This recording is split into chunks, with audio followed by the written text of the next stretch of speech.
Hi, everybody. Welcome to part two, where we're going to talk about backward design with regard to our curriculum development. Okay, so backward design, it's not a brand new thing. It's been going on for a long time. I am going to talk about it kind of in the terms of what we often call in the educational world UBD, or understanding by design. There's a book published by Wiggins and McTee, Understanding by Design, that is kind of like the foundation of what we're going to be talking about. So I did want to show you that. So the idea here is to always begin with the end in mind. There's a saying, you'll get what you teach, right? So if you want students to be able to know or do something at the end, you need to have that in mind when you're designing the curriculum. So as I mentioned, the whole goal here is to ask yourself, what do you want students to know or be able to do by the end of the, and right now we're talking about unit, the kind of larger structure. Next week, we'll be talking about lessons, and it's the same with a lesson. You want to begin with the end in mind. But here we're going to be talking about units. Things to consider are standards, sequencing of learning, and students' interest. And I have this little image here of what came first, the chicken or the egg. And I have that because people often ask me, okay, so you have to start with the standards, right? And then you make instructional outcomes, and then you sequence the learning and so on. Or I'm just saying there really isn't a right or wrong order with these three things. You could start with student interest. So for instance, one year I had a girl in my classroom whose parents were huge. I mean, their whole family were birders, right? They went out looking for birds. And every week she'd come in talking about the birds they found, and she was learning their calls and everything. And our students, just all the other students, got really excited about it. And I thought, you know what, I'm capitalizing on this. So I created a bird unit, right? With that particular case, we started with student interest. Okay. Now, I wasn't going to completely ignore standards. Of course, we need standards. So as I started designing this bird unit, I reached for the standards. I go, what standards do I see coming in here? Right? What goals can I help work them towards? And then that helped me think about sequencing of learning as they went. Now, there have been other times where I'm kind of 3/4 of the way through the year and I see that I haven't covered some particular standards. And I go, okay, I need to design a unit that focuses on these standards, right? Because they just haven't come into play yet. In that case, I'm going to start with the standards in mind, and I'm going to still draw upon students' interest and think about how can I sequence this learning, but I'm starting with the standards in mind. Sometimes the sequencing of learning presents itself in a way that you're like, oh, this will be really fun. Monday we'll do this, Tuesday we'll do that, Wednesday we'll do that. And then you build around what are the standards, how is student interest, coming into play with that. Sorry about that. Let me get that off. There we go. So that's all to say, right, that these three things that we take into consider with backward design can come in at any play with each other, but all three of these need to be a part of as our beginning of our more global unit planning. So I have a few resources that you're going to review this week. On this website by Vanderbilt University, they take you through kind of steps of using UBD or backward design. So you can go through the resources they have there to understand this more in depth. The second resource I have for you around backward design is put out here by the University of Nebraska-Lincoln. And what I like about some resources that they provide is they're not situated wholly in education. So the 4 steps that you'll see here, high level planning, the clothesline method, producing the material, and iterate over time, or what we would call reflection.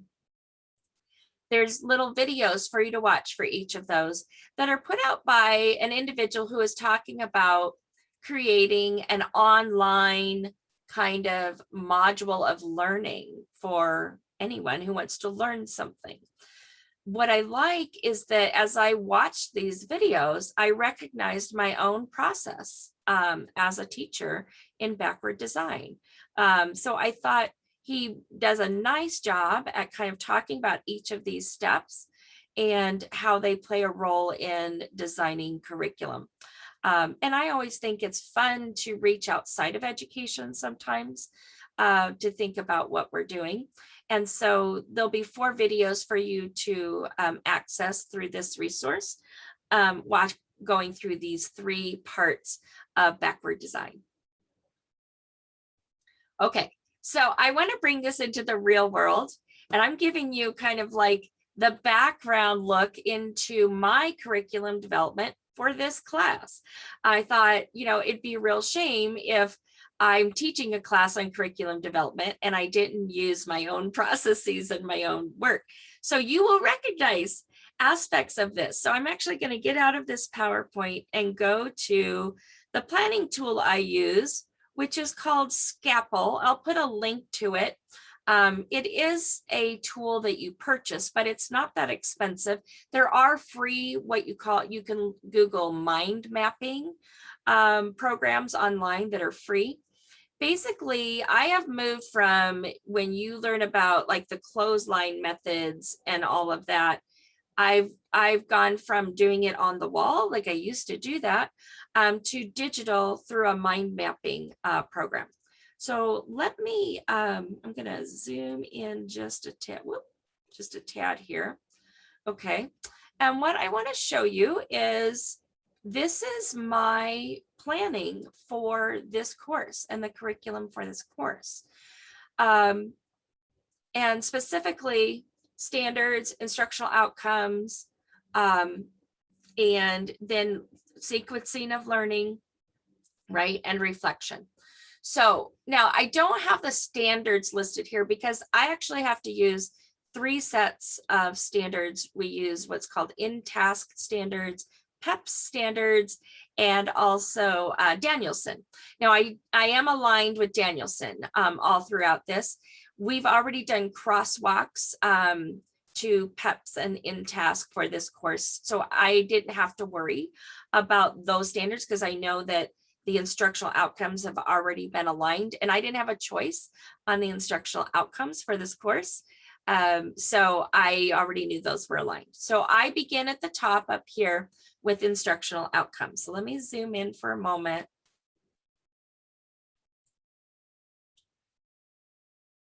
And you will see, and these are in our syllabus. So right here are my instructional outcomes.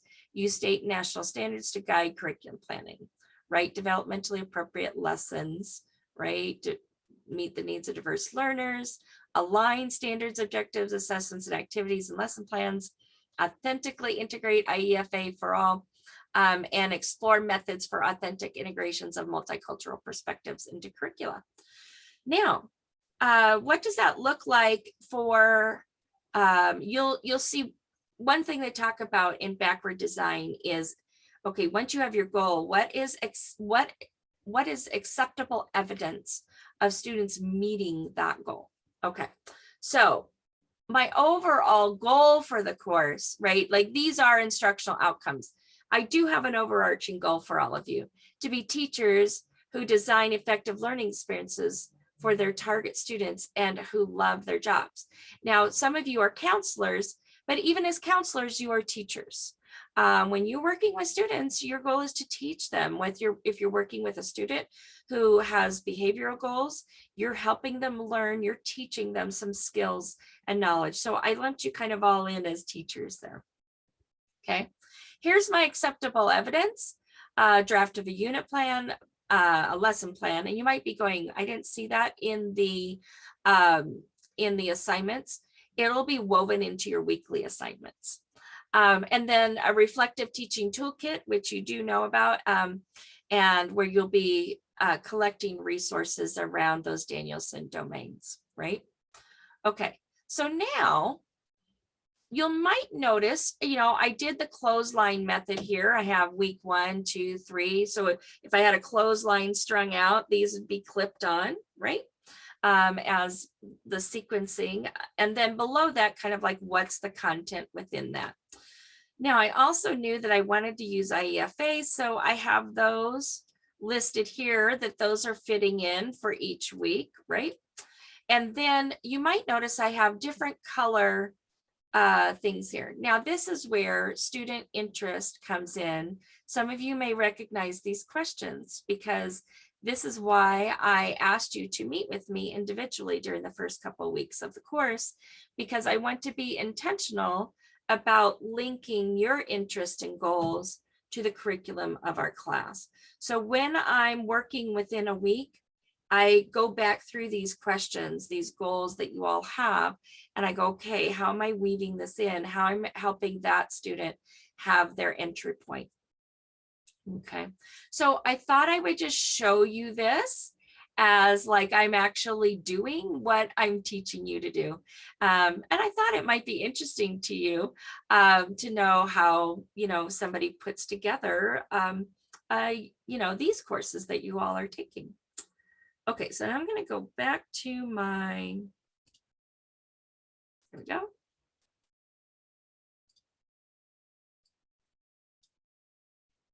Okay, so what does this look like in MSUB programs? We do have a unit plan template that you will use, and you'll see this in the weekly assignments as I have you kind of analyze and produce some things around it. So again, I'm going to get out of this PowerPoint and show you the, here's the blank unit plan template there, okay? And you'll see, here you have basic information at the top, unit title, the teacher, the content area, grade level, what are the time frames it's being taught in. Then here is the place to put your standards that your unit is going to focus on. Here's where you'll put those instructional outcomes, okay? Here, right under the standards, and your instructional outcomes should directly link with those standards, okay? And then you have a place to put, how are you going to pre-assessment? This is part of knowing your students. And then what's that acceptable evidence at the end? And you'll put that in the summative assessment. Then there is a place, we'll be covering all of this throughout this course.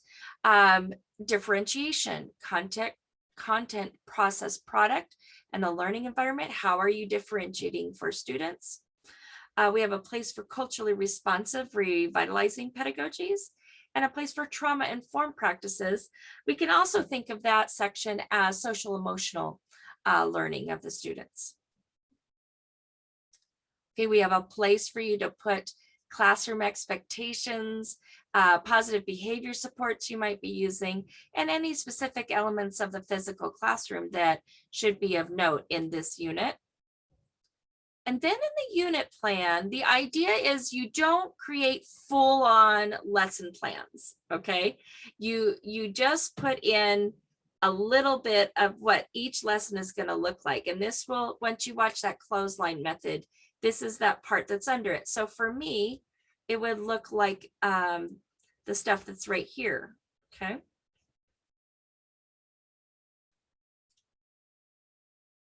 Okay. And I'm going to pause for one moment and then I'll be right back. Okay, I'm back. Sorry, I had to take care of a little thing and I just kind of refused to redo the whole recording. Okay, so thinking about what does this look like in practice? This is a sample unit plan that a student has produced here at MSUB.